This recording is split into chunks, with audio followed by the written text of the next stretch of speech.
अगर दीवाने गौस्ताद बैठे हैं, गुलाम गौस्ताद बैठे हैं, फिर सलाम करता हूँ अस्सलाम वालेकुम कि सदका रसूल पाक का झोली में डाल दो।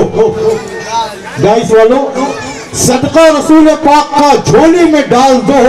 हम कादरी फकीर है या गौसल मदद।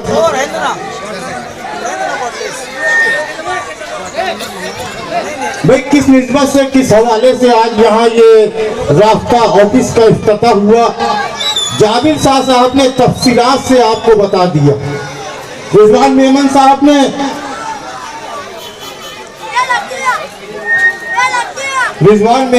ने पूरी दुनिया के वलियों के बादशाह सैयदना शेख अब्दुल कादिर जिलानी, बेटा जरा सा रुक जा, बदनज़मी हो जाएगी, बदनज़मी हो जाएगी।